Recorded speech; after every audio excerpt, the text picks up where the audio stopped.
Status check to proceed with terminal count. There is a moment at the start of every mission when everything comes together.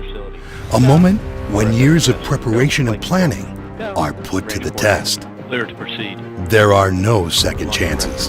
You have permission to launch. Success or failure is just a heartbeat away. Rock report range status. Range green. A spacecraft and its rocket on the pad, fully fueled and ready to launch. Status check. Go Atlas. Go Centaur. In that moment, a controlled explosion is released with such intense power it can propel a spacecraft off the Earth and into space for the benefit of all.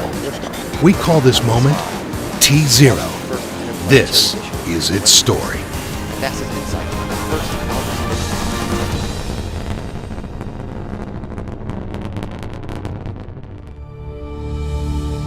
NASA is about to do something we've never done before. Nestled along the mountains on California's central coast is a little talked about space launch center known as Vandenberg Air Force Base. From here, history is about to be made. This is the first time we've had an interplanetary launch from Vandenberg Air Force Base in California. The cool thing about this launch is that we've got such a capable rocket, the Atlas V, we don't have to launch from Florida. InSight is going to be the first time that we've had a spacecraft leave Earth's orbit launching from California. We've actually done studies for it, even up to decades ago, but it just comes down to whether or not the mission had extra propellant left over and whether there was an operational reason to switch from an East Coast launch to a West Coast. This is just the first time all of it came together. What we're going to do is we're going to unload the spacecraft really carefully, and then we're going to drive it a couple of miles to the Astrotech facility where they have a clean room all set up for us. We've got about 2 months here. All we got to do is clean it up, test it out, put the fuel in the tanks and bolt it on the rocket, and off we go to Mars. InSight is NASA's next groundbreaking mission, literally designed to break ground on Mars. Using probes and seismometers, InSight will listen for Mars quakes and measure how much heat the planet's interior gives off. If we're going to truly understand how rocky planets like Mars and Earth were created, we need to look inside. It's unlike other missions that we've done to Mars. We have a number of orbiters, a number of landers that we've successfully explored this amazing planet. But this actually is the first mission where we're really looking on the inside, the inner space of Mars. Sending a science mission to the Red Planet is never easy. Landing a probe on the surface is even harder. To accomplish this, InSight will have to shed its many components in a matter of minutes, bit by bit, like peeling an orange, until only the lander is left. So the crew stage itself is the critical component that actually gets us to Mars. There's an aeroshell that absorbs the heat as we re-enter the atmosphere. That aeroshell enables us to go through the atmosphere of Mars successfully without getting the inside, the lander itself, too hot. We deploy a parachute. That parachute does two things. It really ensures the stability of the aeroshell as it's starting to get closer to the surface. It also slows down the spacecraft further until finally we drop out of the combination back shell and parachute, and then we do a propulsive descent down to the surface. We know water exists on Mars, and where there's water, there could be signs of life. But we must ensure any organisms we discover weren't simply stowaways from Earth. This is where the Planetary Protection Team comes into play. Planetary protection is what we do to responsibly explore other planets and moons in our solar system.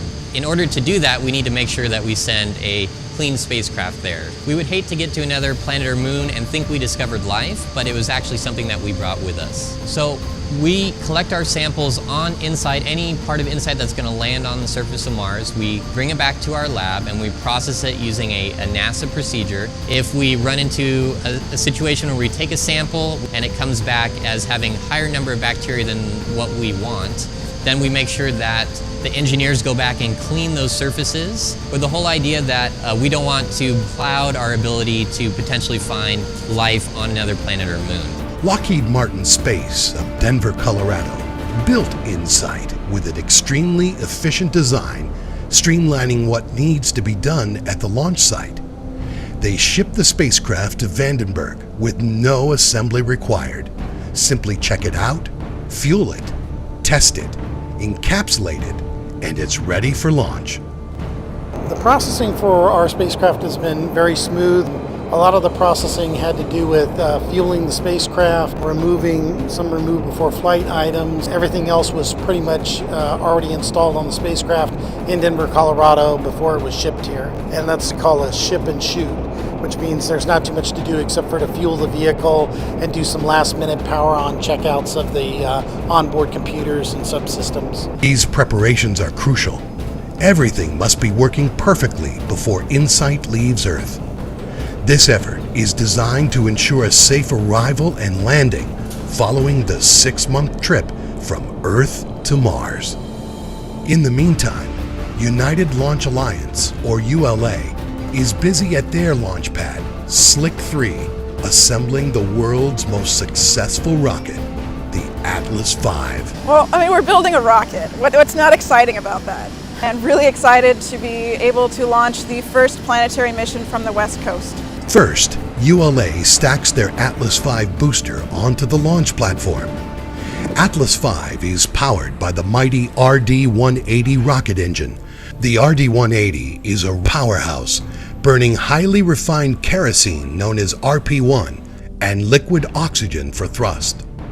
For this mission, the RD-180 has more than enough power to get InSight off of Earth and heading towards Mars. When the booster's fuel is spent, the Centaur second stage kicks in and finishes the job. Centaur won't actually hit Mars. It will fly just past it. Final course corrections will be done by InSight itself to enter the Martian atmosphere and land on the surface.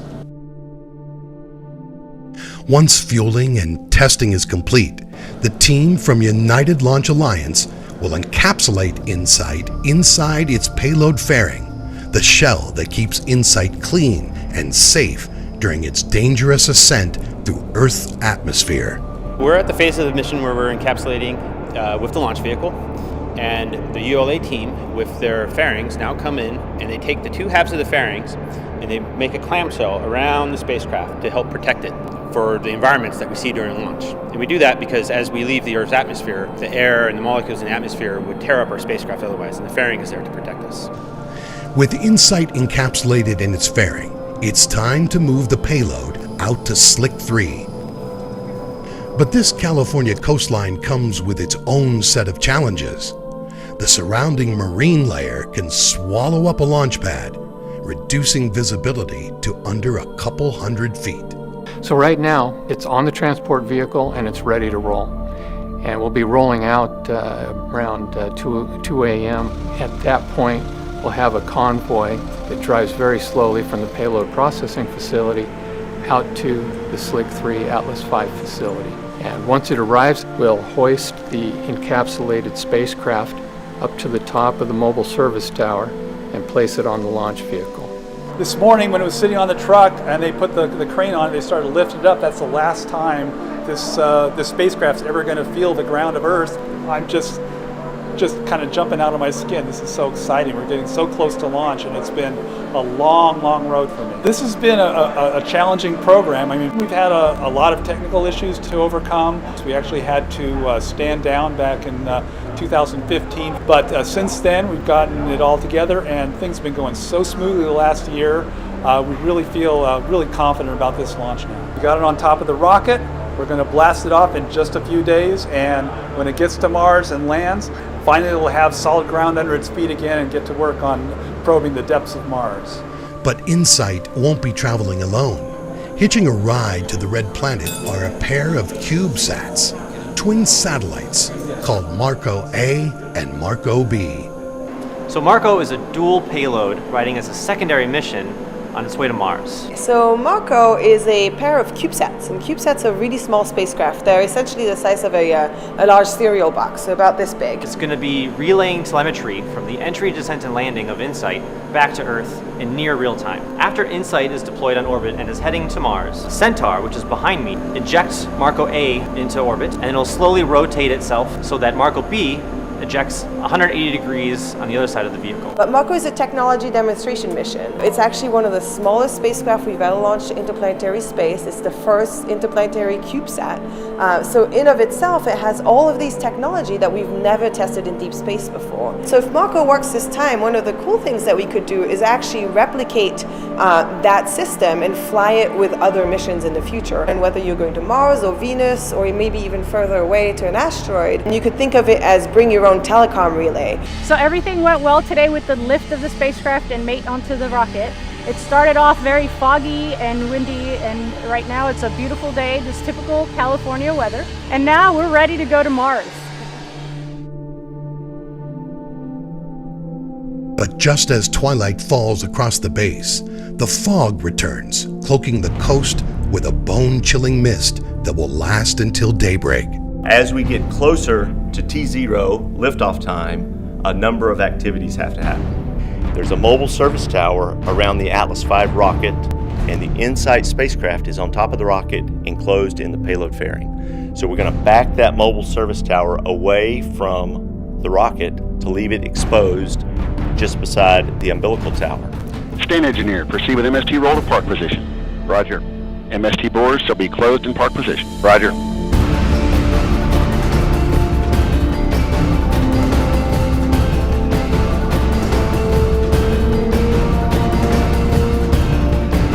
The final launch pad preparation is underway. Once the mobile service tower is rolled back, InSight and Atlas V are just hours away from T0. Basking in the searchlights of the West Coast facility, they are presented with the glamour of a Hollywood premiere, fitting treatment for such an historical mission. So there's a lot of excitement within the NASA launch team about the InSight mission. First time we're going to launch from the California coast, going to Mars. And what is really exciting to the team is this is the culmination of a lot of work. The teams have been working on this mission for over 5 years, and today is the day that they will see all of their hard work rewarded. Status check to proceed with terminal count. Atlas systems. Propulsion. Go. Hydraulics. Go. Pneumatics. Go. LO2. Go. Water. Go. Centaur systems. Propulsion. Go. Pneumatics. Go. LH2. Go. Facility. Go. Range coordinator. Clear to proceed. Launch director. LC, you have permission to launch. Go Atlas. Go Centaur. Go InSight. Proceeding with the count. We're at T-minus 8, 7, 6, 5, 4, 3, 2, 0. And liftoff of the Atlas V, launching the first interplanetary mission from the West Coast, and NASA's InSight, the first outer space robotic explorer to study the interior of Mars. Seconds after liftoff, the rocket punches through the marine layer, lighting the night sky for miles, visible all the way down to Los Angeles. An infrared camera showing the long tail of the exhaust plume captures some of the ascent, as well as an onboard ascent camera. And we're nearing booster engine cutoff, or BECO. Back to 4.6 Gs in preparation for BECO. Boost phase cooldown has completed. And we have BECO. Shutdown looks good. Stage separation. We have box and fuel pre-start. GN2 purge firing. The RCS is underway. We have ignition and full thrust. And we have indication of payload fairing jettison. Looks like a good step. And the payload fairing that was encapsulating the InSight spacecraft has been jettisoned. The RL-10C engine, the second stage of the Centaur, continues to burn. An hour and 28 minutes into the mission, the InSight spacecraft and the Marco twins are deployed from the Centaur upper stage, beginning the long voyage to Mars, where InSight will go to work shedding light on secrets hidden in the depths of the Red Planet.